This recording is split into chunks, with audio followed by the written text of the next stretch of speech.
All right, well, the credibility of TV's favourite doctor is under attack. Dr Oz has been called before a US Senate hearing amid claims he's not all he's cracked up to be. He's the most trusted doctor in America and a household name all over the world, but is Dr Oz doing more harm than good? His shows are full of advice that thousands of us listen to, from weight loss to addiction and everything in between. Thanks to brand new scientific research, the #1 miracle in a bottle, magic weight loss cure for every body type.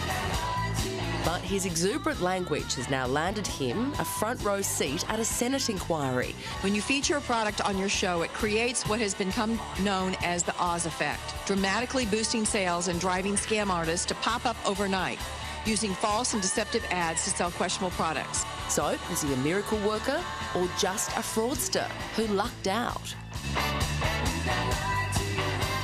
An extraordinary story. Dr Yoni Freedhoff is among those raising concerns about Dr Oz. He joins us live from Ottawa in Canada, along with Dr Stephen Parnis from the Australian Medical Association. Gentlemen, a big welcome to you both. Yoni, we'll start with you. You've actually written some interesting pieces on Dr Oz. You're certainly not his biggest fan. Would you go as far as saying that he's a snake oil salesman? I think he's a predator in a sense. I mean, he's preying on people's hopes and dreams. He's helping people to buy miracles, but unfortunately, there are no miracles in bottles. If there were, I think that likely we wouldn't hear ads for slimming leggings on before the segment. We would all be as slim as we would want to be. Yeah, it's so interesting, though, because he spent many, many years building up his credibility, gaining people's trust. Why would he just suddenly throw it out so easily, so readily? Well, you know, when you've done over 800 one-hour television segments on health, if you don't start talking about, you know, nonsensical style miracles, the likelihood of you filling those hours is very low. There's only so many times you can talk about healthy diets and healthy exercise. There really isn't that much else to do. And this is something that is a huge industry for him. To suggest, he sometimes says, well, you know, I'm not making any profit off of this, but I'm pretty sure his show makes quite a lot of profits, and I'm pretty sure that promoting weight loss miracles gets a lot of people to tune into that show. All right, let's take a look at some of Dr Oz's claims, and Yoni and Stephen can debunk some of them for us. This little bean has scientists saying they found the magic weight loss cure for every body type. It's green coffee beans. And when turned into a supplement, this miracle pill can burn fat fast for anyone who wants to lose weight. This is very exciting, and it's breaking news. Dr Stephen Parnis, who joins us from Melbourne from the AMA, is there any truth to what Dr Oz is saying? Absolutely not. The evidence is inconclusive, it's poorly designed, and no one should hang their hat on any of it. Wow, that's pretty comprehensive. Let's have a look at the next one. The #1 miracle in a bottle to burn your fat. It's raspberry ketone. And weight loss expert Lisa Lynn swears by this supplement for those with fat all over their bodies and who want anything, will do anything to get rid of that fat. Yoni, wow, raspberry ketones, are they really a miracle in a bottle? Sounds amazing. And a journalist friend of mine who writes for a Canadian magazine called Maclean's cornered Dr. Oz and asked him, will this really make a difference? And at that time, he didn't call it a miracle. He said that maybe it would help a person lose 2 to 3 more pounds than they would have otherwise lost if they didn't take it. And that is a maybe that depends on us believing that people are just very large mice, because the original studies that we've got on raspberry ketones, there are none in people. Right. Okay, and I mean, what intrigues me too, is he making money from this, or is he just sort of advertising it on the telly? Well, he's making a huge amount of money off of this, advertising on the telly. I mean, again, he's got an industry built off of that show, a huge industry.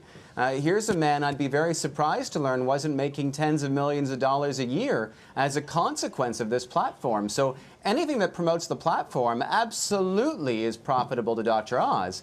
And so to say, well, I don't sell these myself, that's very disingenuous and a very fallacious argument. Yoni, there was one product that even myself, I got sucked into, Garcinia Cambogia. Let's have a look at that one. Everybody wants to know, what's the newest, fastest fat buster? You've been stopping me on the street, emailing me. Even my family is asking the same question. How can I burn fat without spending every waking moment exercising and dieting? I just don't have any time to put in more effort. Well, thanks to brand new scientific research, I can tell you about a revolutionary fat buster. It's called Garcinia cambogia, a pumpkin-shaped fruit that grows in Southeast Asia and India. And it just might be the most exciting breakthrough in natural weight loss to date.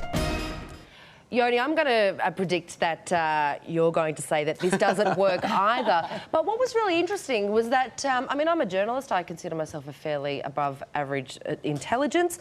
But Googling around, there was a lot of supporting evidence that it worked. And a lot of that was driven by Dr. Oz. Yeah, it's very seductive to want to believe these things. It makes total sense that people buy into them. People are desperate, and really that's what he's preying on, is this desperation. Weight's a struggle for a huge percentage of the global population. That's a huge market to try to entice to turn on the show to hear about a miracle. But again, if there were miracles, we'd all be slim. So has he gone so far as to have broken the Hippocratic Oath? So I know that if I were to make the same sorts of claims that Dr. Oz has been making on television here in Canada, that I would absolutely stand a very real chance of losing my license to practice medicine. We have to provide something called informed consent. Informed consent requires me to tell the truth and to explain very explicitly that these studies do not support the use of these products and that miracles are not a word that you could fairly use to describe them. Yeah, and he's in big trouble if it's gone all the way to the White House. Yoni, we have to take a break, but we will continue our look into Dr. Oz right after this. You are watching Studio 10. Do not go anywhere. Well, before the break, we exposed some of the myths of Dr. Oz, the myths that he's been peddling, from Garcinia cambogia to raspberry ketones, apparently magic pills that help you lose a ton of weight. There are, of course, doubts that any of them work, which makes us ask, why is he making those false claims? We're joined again by Dr. Stephen Parnis from the AMA and Dr. Yoni Freedhoff, who is a doctor from Ottawa in Canada. Dr. Yoni, we'll begin with you. You've got to wonder why he's making such claims, why Dr. Oz would put his credibility on the line just to make a few bucks.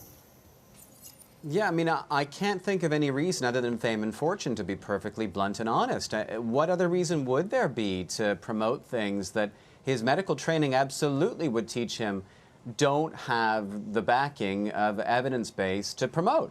There is no other excuse, and it really is an unfortunate thing to see something like that happen. I remember when he started with Oprah, I actually thought he was a great voice, bringing really useful information to the public. But again, when you've got a show to do each and every single day, you run out of non-ridiculous topics, I think, in a pretty big hurry. And Stephen, would doctors be able to behave this way and make these sort of claims in Australia without breaching either consumer law or losing their licence? I think it would be very quick before they present themselves in front of the medical board and be asked to justify their actions. It's a really difficult thing to do, and they've compromised their credibility whenever they do this. Yoni, this has got to the US Senate. What's been the reaction in Canada and the United States since the Senate hearing? It's been stunning. So the spread of the video of Dr. Oz testifying has gone exceedingly viral, as are many of the follow-up reports and the follow-up pieces that you can see on the internet via the magic of YouTube. So I think that there was already a huge amount of built-up frustration that the public had. Most of us, I bet even the people who buy these products, know that this is probably too good to be true. And seeing a story where somebody who should know better, gets his bottom smacked, I think that that's something the public, sadly, in a sense, enjoys seeing. And Dr. Yoni, you've devoted a lot of time to, I suppose, uncovering, debunking a lot of the myths surrounding these treatments.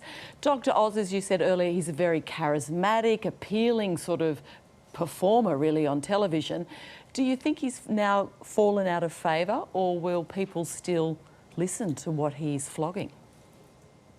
Well, I don't think that anybody should shed any tears at this point for Dr. Oz. I think he'll do just fine, and he'll bounce back, and he'll put some sort of a mea culpa show out in the fall when the new season starts again. But Yoni, is this something he could lose his medical licence over?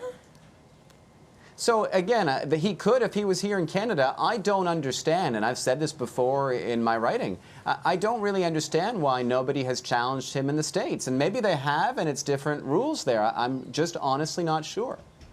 And just very quickly, has he defended himself in any way? Has he said, yeah, look, maybe I over-egged the omelette a bit, or maybe I exaggerated here or there, but what's his defence been? Oh, yes, he surely did. So in the testimony, which I would encourage your viewers to Google and watch, he absolutely does say that he realizes that the statements he was making on his show did not meet the muster of evidence-based medicine. That's really damning. To have him admit that on camera, I would hope would risk his license to some degree. Yeah. All right, Dr. Yoni Freedhoff there in Canada, as well as Dr. Stephen Parnis from the AMA in Melbourne. Thank you very much for joining us. We do appreciate it.